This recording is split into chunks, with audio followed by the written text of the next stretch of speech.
Good morning everyone. आज जो topic हम डिस्कस करने जा रहे हैं वो इतिहास के स्रोतों से संबंधित है। तो पहले आगे बढ़ने से पहले मैं आपके लिए बताना चाहूँगी कि स्रोत जो है वो किसी भी देश के इतिहास को जानने के लिए सबसे महत्वपूर्ण जो है वो कार्य माना जाता है। हम अगर किसी देश के इतिहास पे बात करना चाहते हैं तो ये ज़रूरी होता है कि उस देश के स्रोत जो है वो हम जानें। भारत के इतिहास को जानने के जो स्रोत हैं वो कई भागों में बांटे गए हैं। कालक्रम के हिसाब से, समय के हिसाब से उनको कई हिस्सों में बांटा जा सकता है। कोई भी जो देश है कि उसकी सभ्यता क्या रही है, वो किस संस्कृति को अपने अंदर समेटे हुए है, या किसी शासक का हमने अध्ययन करना है, तो उन सबको जानने के लिए स्रोत जो है वो बहुत महत्वपूर्ण स्रोत के रूप में आते हैं। तो भारत जो देश रहा है उसके लिए जो प्राचीन काल के अगर हम स्रोतों की बात करें तो उनका बहुत ही अभाव रहा है, वो अधिक संतोषजनक नहीं रहे हैं। क्यों? क्योंकि काफ़ी जो स्रोत हैं वो डिस्ट्रॉय हो चुके हैं, ख़त्म हो चुके हैं, जिनको जो है रख रखाव नहीं मिल पाया, विलुप्त हो चुके हैं। इस तरीके के स्रोतों की संख्या अधिक है, लेकिन फिर भी जो स्रोत उपलब्ध हैं उनसे हम जो है तत्कालीन समय के इतिहास को जान सकते हैं। भारतीय इतिहास जो रहा है उसके स्रोतों को 4 हिस्सों में बांटा जा सकता है। हम उनका ही अध्ययन करेंगे, तो आप एक बार इसको देख सकते हो।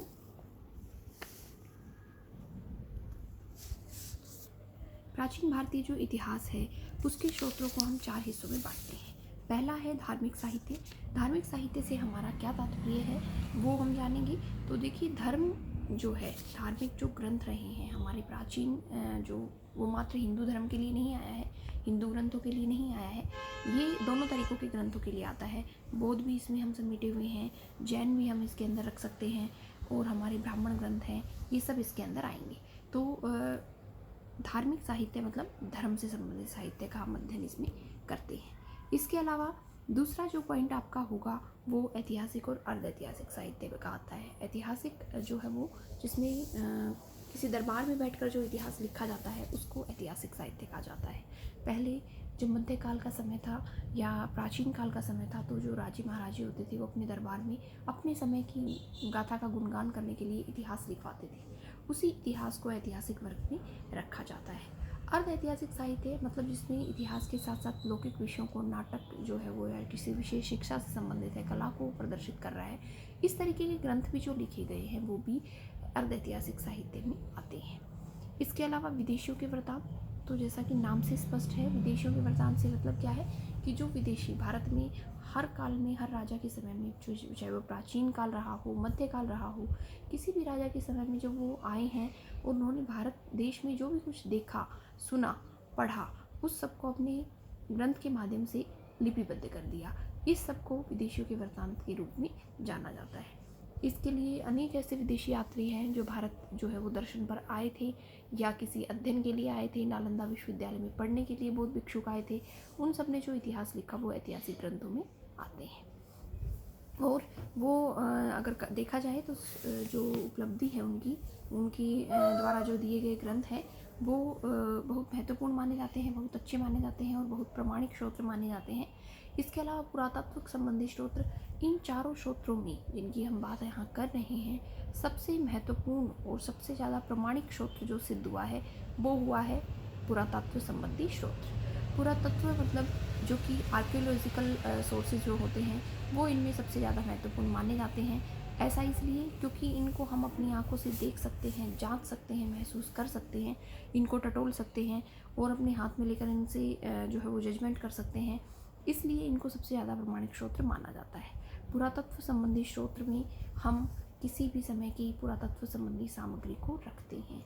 जैसे आप सिक्कों को इसके अंदर रख सकते हो, अभिलेख को इसके अंदर रख सकते हो, या फिर मुद्राएं जो होती हैं, ठीक है, मूर्ति कला है, स्थापत्य कला है और किसी समय की विशेष प्राचीन चित्रकला है, वो सब कुछ साहित्यिक स्रोतों में, पुरातात्विक संबंधी स्रोतों में आती है।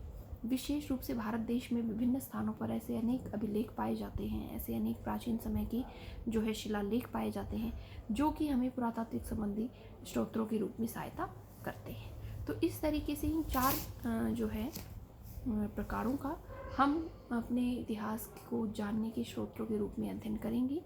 आज हम धार्मिक साहित्य की ही बात करते हैं, जिसमें जो है सबसे प्राचीन जो स्रोत है वो वेद है। वेदों की जो संख्या है वो 4 है। आप सब लोग जानते हो कि वेद 4 होते हैं।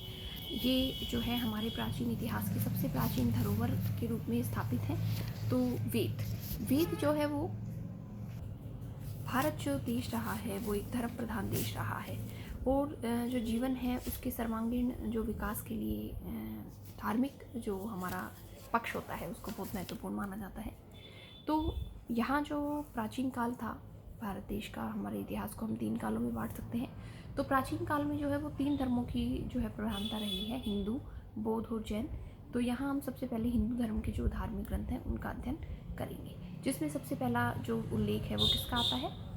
वेदों का आता है। वेद जो हैं वो हिंदू धर्म में सबसे महत्वपूर्ण स्थान रखते हैं। सबसे प्राचीन जो है होने का गौरव जिसको प्राप्त है वो हिंदू धर्म है। महर्षि वेदव्यास जो है उनके द्वारा वेदों की रचना की गई है। वेद जो है वो क्या है, क्या अर्थ बनता है वेद का? तो वेद का जो शाब्दिक अर्थ होता है वो ज्ञान है। ठीक है, वेद के द्वारा हम ज्ञान लेते हैं। विद धातु से बना है जिसका अर्थ होता है ज्ञान। वेद जो है वो आर्य का आगमन जब भारत देश में होता है, आर्य एक विदेशी प्रजाति थी जो भारत में आकर बसी, यहाँ के लोगों को हराया और यहाँ पर अपनी सत्ता स्थापित की।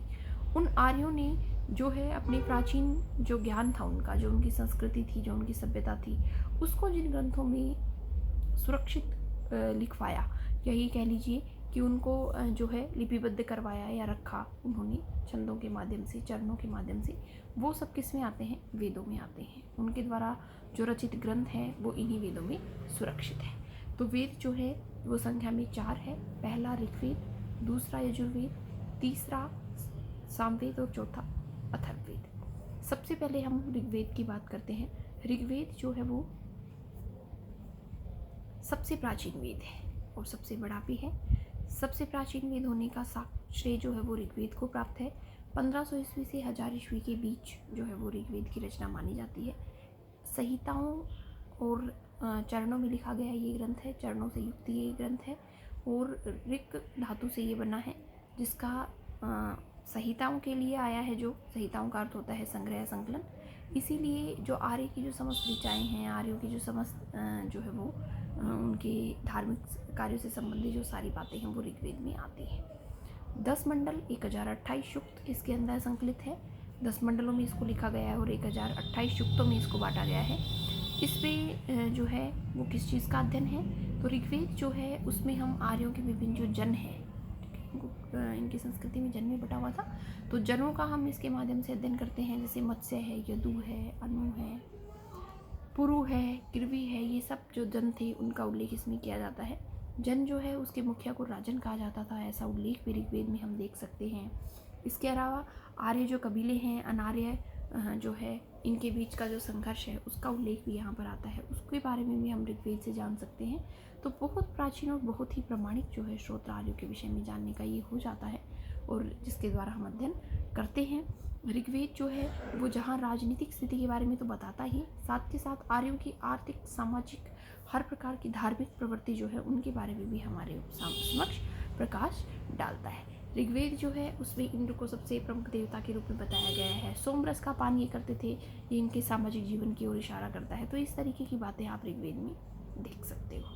सबसे अनोखी बात जो है वो ये है कि 4 वेद हमारे समक्ष हैं। हम इस बात से अनभिज्ञ होते हैं और कई बार ये गलती कर बैठते हैं कि चारों ही वेद जो है वो ऋग्वेद की रचना है, वैदिक काल की रचना है। आप सब जानते हो कि वेद जो है वो वैदिक और उत्तर वैदिक 2 नाम अक्सर आते हैं। वैदिक काल का जो कालक्रम है वो 1500 से 1000 ईस्वी पूर्व के बीच रखा गया है। जो ऋग्वेद है वो 500 वर्षों में लिखा गया, सबसे लंबे समय में लिखा गया है। तो 1500 से 1000 ईस्वी पूर्व के बीच जिसकी रचना हुई वो ऋग्वेद है। इसके बाद 1000 से 600 ईस्वी पूर्व का काल जो है वो उत्तर वैदिक काल का माना जाता है।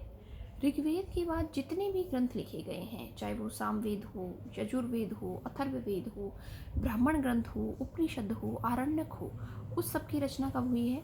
उत्तर वैदिक काल में हुई है। तो बेटा ये जानने की जो है ध्यान रखने योग्य बात ये है कि मात्र ऋग्वेद की रचना जो है वो वैदिक काल में हुई है, और ऋग्वेद के बाद जितने भी वेद लिखे गए उसके ऊपर ब्राह्मण ग्रंथ लिखे गए, आरण्यक लिखे गए, उपनिषद लिखे गए, उन सब की रचना उत्तर वैदिक काल में हुई थी।